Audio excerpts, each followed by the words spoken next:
keseriusan kita, ya kan? Dan mereka ngerti ya bahwa wah ini menarik buat juga menaik. Yes, mantap. Tepat malam ini, ternyata timnas Indonesia sengaja mengalah dengan skor 0-6 saat lawan Jepang. PSSI prank publik tanah air.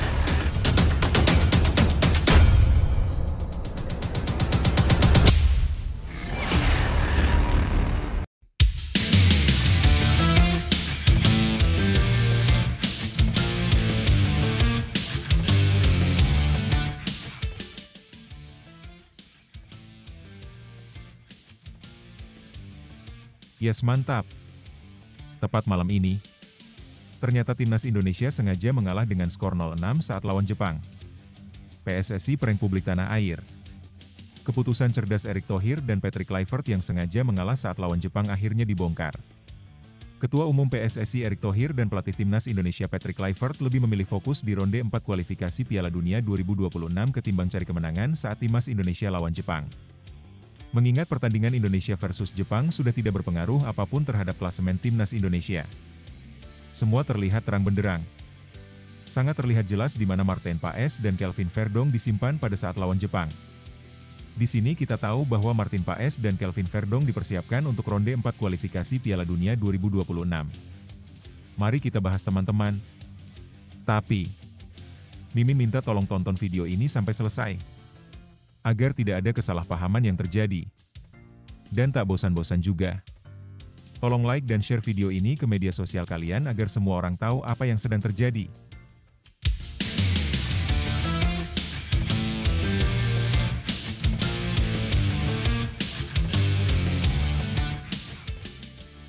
Sebelumnya diberitakan, hal ini juga dikuatkan dengan pernyataan Ula Romeni, penyerang timnas Indonesia. Ula Romeni mengakui kehebatan timnas Jepang setelah pertandingan yang berakhir dengan kekalahan telak 0-6 bagi skuad Garuda. Dalam laga yang berlangsung di Stadion Panasonic, Suita, Osaka pada Selasa malam, 10 Juni 2025, Jepang tampil dominan dari awal hingga akhir. Pertandingan tersebut menjadi bukti kelas samurai biru yang mencetak 6 gol melalui Daichi Kamada, menit 15 dan 45 J6, Takefusa Kubo, 19, Ryoya Morishita, 55, Shuto Machino, 58, dan Mao Hosoya, 80. Timnas Indonesia, sayangnya, tidak mampu memberikan perlawanan berarti dan kesulitan menciptakan peluang selama 90 menit. Dalam wawancara usai pertandingan, Ula Romeni yang saat ini bermain untuk klub Oxford United, mengungkapkan kekagumannya terhadap permainan Jepang. Ia menyebut Jepang sebagai tim dengan kualitas tinggi dan kemampuan teknik yang luar biasa. Itu pertandingan yang sangat berat. Jepang tim yang sangat solid, baik dalam bertahan maupun menyerang. Kami sudah mencoba yang terbaik, tapi mereka terlalu tangguh, ujar Romeni, seperti dikutip dari Soccer Digest pada Kamis, 12 Juni 2025. Selain memuji tim secara keseluruhan, Romeni juga menyoroti performa gelandang serang Jepang, Takefusa Kubo. Pemain Real Sociedad itu tampil gemilang dengan mencetak 1 gol dan menyumbangkan 2 assist. Kubo luar biasa. Dia pemain yang sangat menarik dan punya kemampuan luar biasa, tambah Romeni.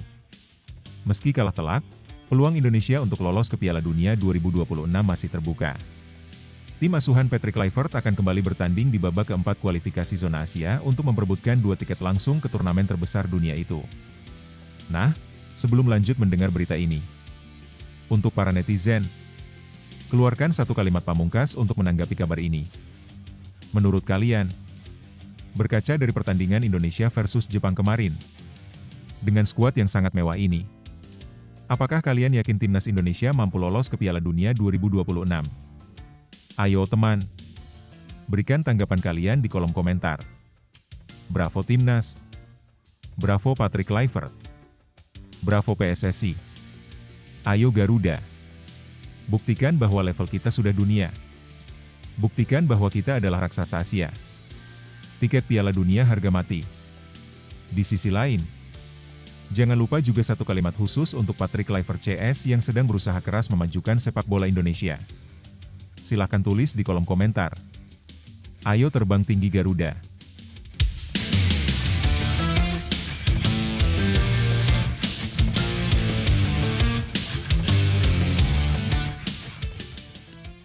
Mari kita lanjut teman-teman.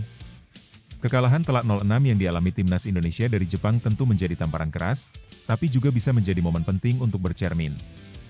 Jepang memang berada di level berbeda. Mereka menunjukkan kualitas teknik, organisasi permainan, dan efisiensi yang jauh di atas rata-rata. Dalam konteks ini, pujian dari Ula Romeni bukan sekadar basa-basi, melainkan pengakuan jujur terhadap standar sepak bola Asia yang sesungguhnya.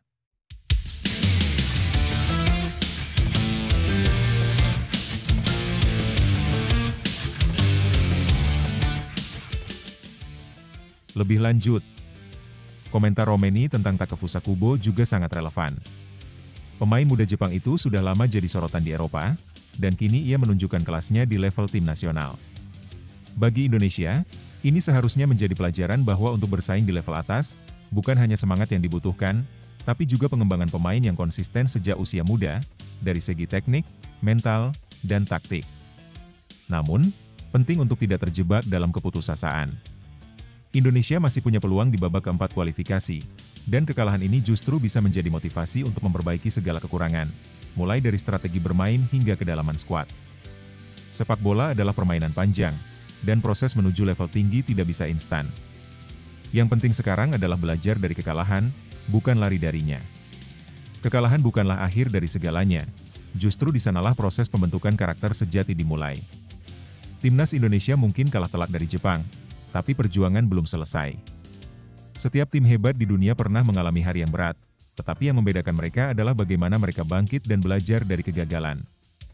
Jangan pernah anggap skor sebagai satu-satunya ukuran. Semangat, tekad, dan kemauan untuk berkembang jauh lebih penting.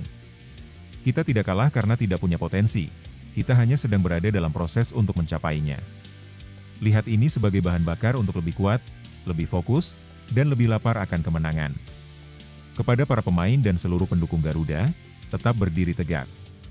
Indonesia masih punya kesempatan di depan. Mari jadikan kekalahan ini sebagai pelajaran berharga, bukan luka yang mengendap. Percayalah, mimpi ke Piala Dunia bukan mustahil, selama kita terus melangkah, berbenah, dan percaya bahwa kita bisa. Garuda tak pernah gentar. Terbang lebih tinggi, Indonesia.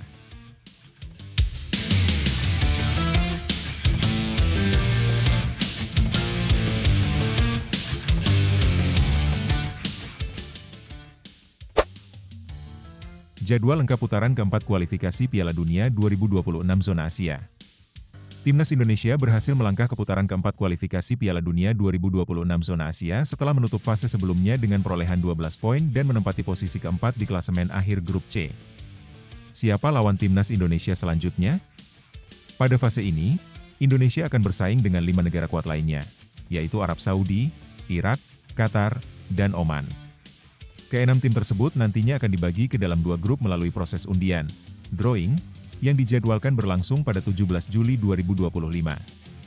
Berbeda dari putaran sebelumnya, fase ini akan diselenggarakan di 2 negara tuan rumah yang telah ditunjuk oleh HFC, yaitu Qatar dan Arab Saudi, masih bersifat tentatif. Format pertandingan yang digunakan adalah sistem round robin atau setengah kompetisi. Perebutan tiket menuju putaran final. Masing-masing tim akan memainkan 3 pertandingan. Berikut jadwal lengkap pertandingan di babak keempat. Matchday 1, 8 Oktober 2025.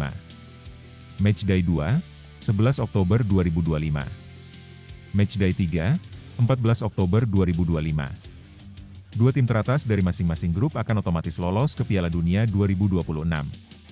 Sementara itu, peringkat kedua di kedua grup akan kembali bertanding di babak kelima untuk memperebutkan 1 tempat di babak playoff antar konfederasi. Tentu saja, para pendukung berharap Timnas Indonesia bisa tampil maksimal dan melangkah lebih jauh untuk mewujudkan mimpi tampil di ajang sepak bola paling bergengsi di dunia. Lebih lanjut, Timnas Indonesia saat ini berada di fase penting dalam perjalanan menuju Piala Dunia 2026. Keberhasilan lolos ke putaran keempat kualifikasi Zona Asia menunjukkan perkembangan signifikan dalam kualitas dan konsistensi permainan skuad Garuda.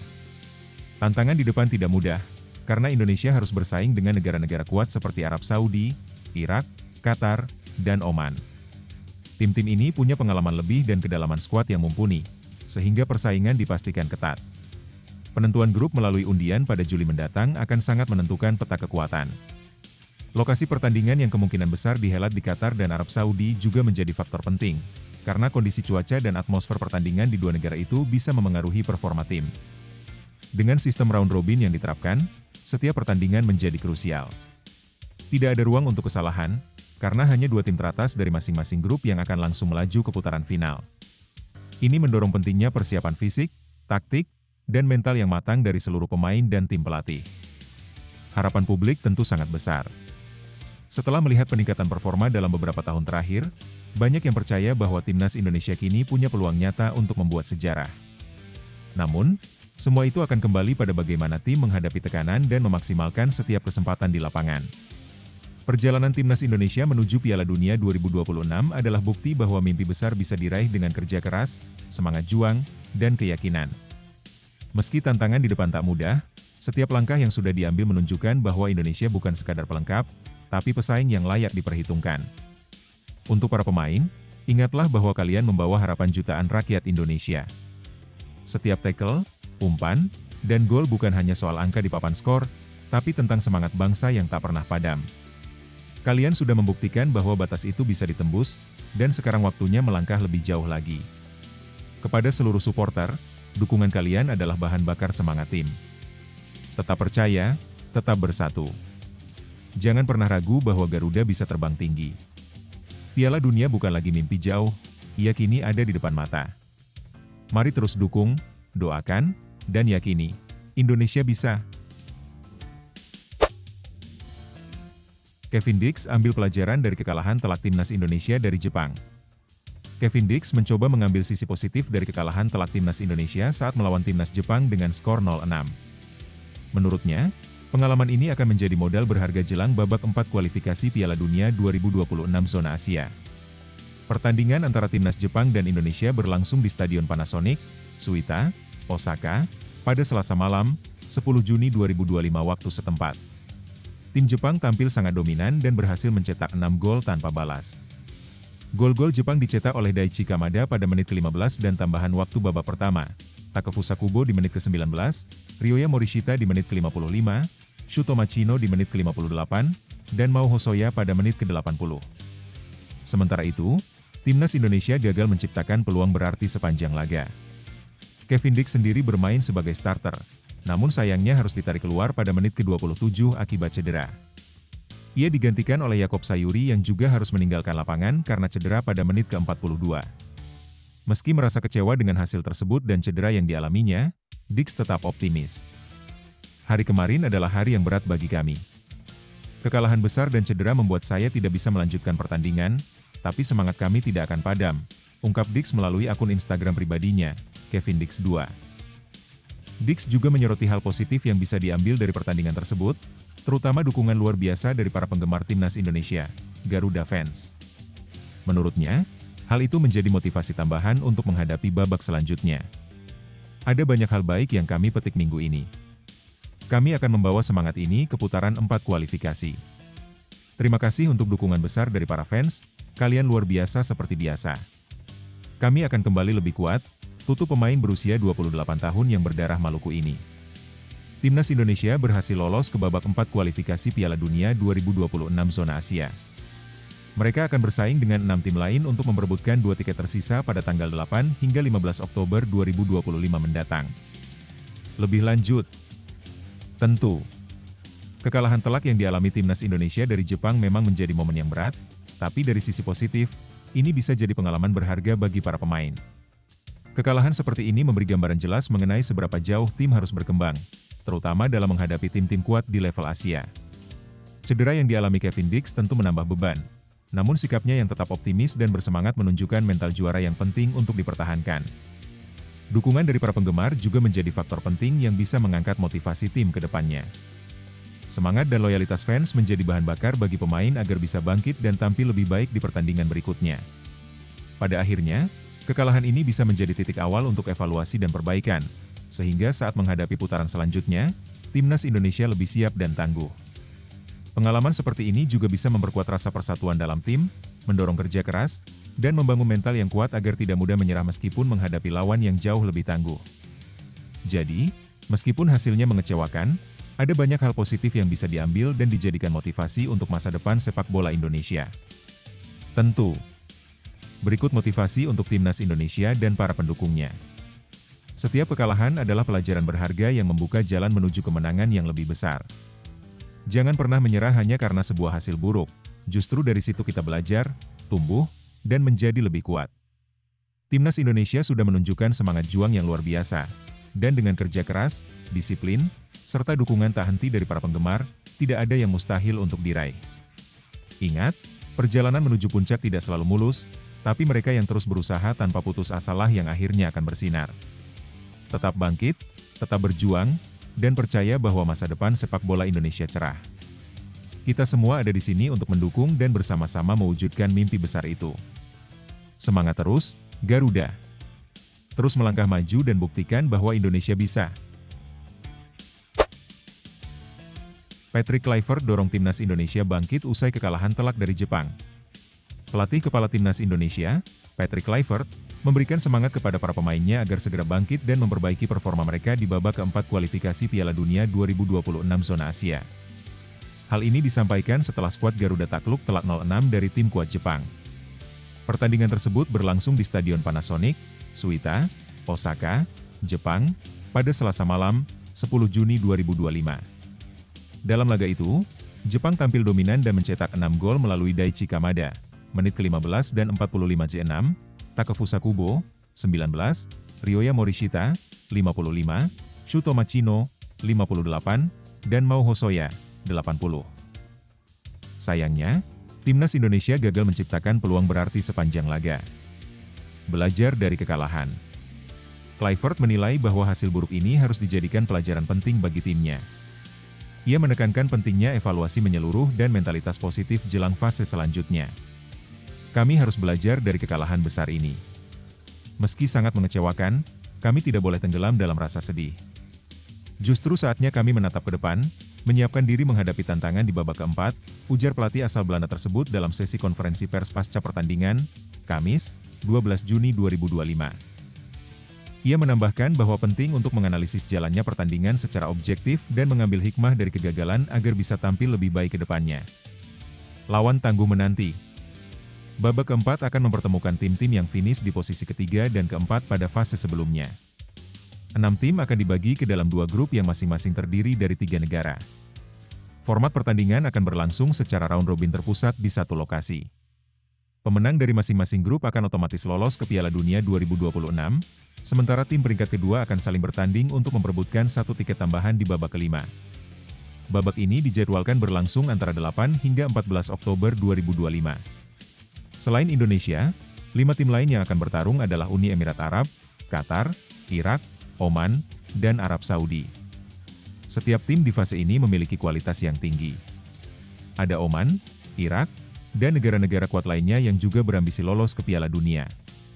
Kami harus siap menghadapi siapapun lawannya, pungkas Kluivert. Lebih lanjut, kekalahan telak yang dialami timnas Indonesia dari Jepang memang cukup menyakitkan, tapi sebenarnya ini bisa menjadi momentum penting bagi tim untuk melakukan evaluasi mendalam. Patrick Kluivert sebagai pelatih menunjukkan sikap yang positif dengan mendorong anak asuhnya agar tidak terpuruk, melainkan bangkit dan belajar dari kekalahan tersebut. Situasi seperti ini seringkali menjadi titik balik bagi sebuah tim, di mana kegagalan besar justru memicu semangat baru untuk memperbaiki kekurangan dan meningkatkan performa. Selain itu, menghadapi lawan yang jauh lebih kuat seperti Jepang tentu jadi pengalaman berharga, terutama untuk mengukur sejauh mana kemampuan dan kesiapan tim saat ini. Babak keempat nanti akan menjadi ujian sesungguhnya bagi timnas Indonesia karena akan berhadapan dengan tim-tim kuat lainnya yang juga punya motivasi besar untuk lolos ke Piala Dunia. Kunci keberhasilan nantinya ada pada bagaimana tim bisa menjaga mental tetap kuat, belajar dari pengalaman, dan meningkatkan kerjasama serta taktik di lapangan. Dengan persiapan yang matang dan semangat pantang menyerah, bukan tidak mungkin timnas Indonesia bisa menunjukkan perkembangan yang signifikan di babak selanjutnya. Yang terpenting adalah menjaga optimisme dan fokus pada proses pembelajaran agar bisa menghadapi tantangan lebih berat dengan lebih percaya diri. Tentu, ini motivasi untuk timnas Indonesia dan untuk siapa saja yang sedang menghadapi tantangan. Setiap perjalanan besar pasti ada rintangan dan kegagalan. Kekalahan bukanlah akhir dari segalanya, melainkan kesempatan untuk bangkit lebih kuat. Jangan biarkan satu kegagalan memadamkan semangatmu. Justru, gunakan itu sebagai bahan bakar untuk terus berusaha dan berkembang. Ingat, juara sejati bukan yang tak pernah jatuh, tapi yang selalu mampu bangkit setiap kali terjatuh. Percayalah pada kemampuan diri sendiri dan tim. Dengan kerja keras, disiplin, dan tekad yang kuat, tidak ada yang mustahil untuk diraih. Teruslah bermimpi besar, berlatih dengan penuh semangat, dan tunjukkan bahwa Indonesia bisa bersaing di level tertinggi. Semua dukungan dan doa ada di belakang kalian. Jadikan setiap detik di lapangan sebagai kesempatan untuk membuktikan bahwa kalian adalah pejuang sejati. Semangat! Pesan haru dari Tom Hye setelah timnas Indonesia dikalahkan Jepang 0-6. Tom Hye menyampaikan pesan penuh makna setelah timnas Indonesia mengalami kekalahan telak 0-6 dari timnas Jepang dalam pertandingan grup C kualifikasi Piala Dunia 2026 zona Asia. Ia mengajak semua pihak untuk tetap fokus pada babak berikutnya. Pertandingan antara timnas Jepang melawan timnas Indonesia berlangsung di Stadion Panasonic, Suita, Osaka, pada Selasa malam, 10 Juni 2025 waktu setempat. Tim Samurai Biru tampil sangat dominan dan berhasil mencetak 6 gol tanpa balas. Gol-gol Jepang dicetak oleh Daichi Kamada pada menit ke-15 dan tambahan waktu babak pertama, 45-6, Takefusa Kubo di menit ke-19, Ryoya Morishita pada menit ke-55, Shuto Machino menit ke-58, dan Mao Hosoya menit ke-80. Sementara itu, timnas Indonesia kesulitan menciptakan peluang berarti sepanjang laga. 1. Dukungan supporter tetap mengalir. Meski mengalami kekalahan besar, para pendukung timnas Indonesia tetap setia memberikan dukungan dari tribun penonton. Bahkan mereka hadir hampir di semua pertandingan tandang di babak ketiga, termasuk saat melawan Jepang. Terima kasih banyak atas dukungan kalian selama beberapa minggu terakhir. Semangat kalian tak pernah padam, tulis Tom Hye melalui akun Instagram pribadinya, Tom Hye, pada Kamis, 12 Juni 2025. Pemain berusia 30 tahun itu menegaskan bahwa fokus timnas Indonesia kini bergeser untuk mempersiapkan putaran keempat kualifikasi, di mana Garuda akan berjuang merebut 2 tiket tersisa menuju Piala Dunia 2026. 2. Fokus menuju putaran berikutnya. Putaran keempat akan diikuti oleh 6 tim yang finish di peringkat 3 dan 4 pada babak sebelumnya. Mereka akan dibagi ke dalam 2 grup, masing-masing berisi 3 tim. Formatnya adalah sistem round robin yang digelar di satu lokasi pusat. Juara grup otomatis lolos ke Piala Dunia, sementara tim peringkat kedua di setiap grup akan bertanding di putaran kelima sebagai perwakilan Asia. Babak keempat ini dijadwalkan berlangsung pada 8 hingga 14 Oktober 2025. Selain Indonesia, 5 negara lain yang akan bersaing adalah Uni Emirat Arab, Qatar, Irak, Oman, dan Arab Saudi. Sekarang kami harus fokus menghadapi babak berikutnya, kata Hye. Lebih lanjut, kekalahan besar yang dialami timnas Indonesia dari Jepang dengan skor 0-6 memang menjadi pukulan berat, tapi pesan dari Tom Hye sangat penting sebagai pengingat untuk tetap fokus ke depan. Dalam dunia olahraga, hasil buruk bisa terjadi, apalagi melawan tim kuat seperti Jepang yang memang berada di level lebih tinggi. Namun, sikap positif dan semangat pantang menyerah yang ditunjukkan Hye serta dukungan tanpa henti dari para supporter menjadi modal berharga bagi timnas Indonesia untuk bangkit. Fokus pada persiapan putaran berikutnya adalah langkah tepat. Babak keempat kualifikasi Piala Dunia akan menjadi kesempatan bagi timnas untuk menunjukkan kemampuan yang sebenarnya dan meraih peluang lolos yang masih terbuka. Meski tantangannya tidak mudah dengan menghadapi tim-tim kuat seperti Uni Emirat Arab, Qatar, dan Arab Saudi, ini bisa menjadi momentum pembelajaran penting bagi para pemain. Selain itu, kehadiran dan dukungan supporter yang tetap setia datang ke stadion, bahkan saat tim kalah, menunjukkan betapa besar cinta dan harapan masyarakat kepada timnas Indonesia. Semangat seperti ini yang harus dipertahankan agar timnas bisa terus berkembang dan berjuang maksimal di level internasional. Jadi, daripada terlarut dalam kekalahan, yang paling utama adalah membangun mental dan strategi untuk babak selanjutnya. Tentu, berikut motivasi untuk timnas Indonesia dan para pendukungnya. Setiap perjalanan besar pasti penuh tantangan dan rintangan, termasuk di dunia sepak bola. Kekalahan bukanlah akhir dari segalanya, melainkan sebuah pelajaran berharga yang akan menguatkan langkah ke depan.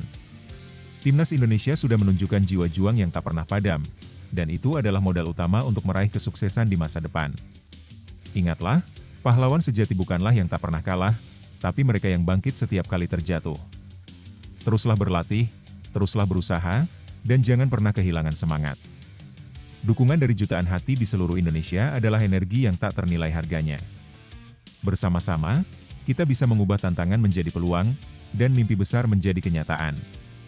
Jadilah inspirasi bagi generasi berikutnya, bahwa dengan kerja keras dan keyakinan, tidak ada yang mustahil. tetap fokus, tetap semangat, dan terus berjuang untuk mengibarkan nama Indonesia di panggung dunia. Rizky Ridho dilirik 5 klub Eropa, salah satunya punya proyek ambisius. Bek muda andalan timnas Indonesia, Rizky Ridho, menjadi perhatian sejumlah klub Eropa berkat performa solidnya bersama Persija Jakarta dan skuad Garuda. Pemain berusia 22 tahun itu kini disebut-sebut menjadi incaran 5 klub Eropa, dengan salah satu diantaranya memiliki proyek ambisius dan dukungan finansial yang kuat. Berikut ini 5 tim yang tengah memantau perkembangan Ridho. 1. Oxford United, Inggris reuni potensial dengan Marcelino. Klub yang kini bermain di League One, kasta ketiga Liga Inggris, membuka peluang untuk mempertemukan kembali duet Marcelino Ferdinand dan Rizky Ridho. Marcelino yang lebih dulu hijrah ke Inggris, kini berpeluang menyambut sahabat lamanya dari Persebaya. Apalagi, klub ini berada di bawah kepemilikan Erick Thohir, sosok yang juga memimpin PSSI. 2. Astrenchin, Slovakia jalur pemain Asia Tenggara. Astrenchin bukan nama asing dalam dunia sepak bola Indonesia. Witan Sulaiman sempat memperkuat klub ini, dan Trenchin dikenal punya sistem pengembangan pemain muda yang mumpuni. Untuk Ridho, ini bisa menjadi langkah awal yang strategis menuju panggung Eropa. 3. Venezia FC, Italia pintu menuju Serie A. Venezia baru saja memastikan tempatnya kembali di Serie A, dan kini tengah mencari tambahan tenaga di lini pertahanan. Dengan kehadiran Jai Idzes, bek naturalisasi Indonesia, peluang Ridho masuk ke tim ini pun terbuka. Bergabung dengan sesama pemain timnas di Italia bisa jadi magnet tersendiri.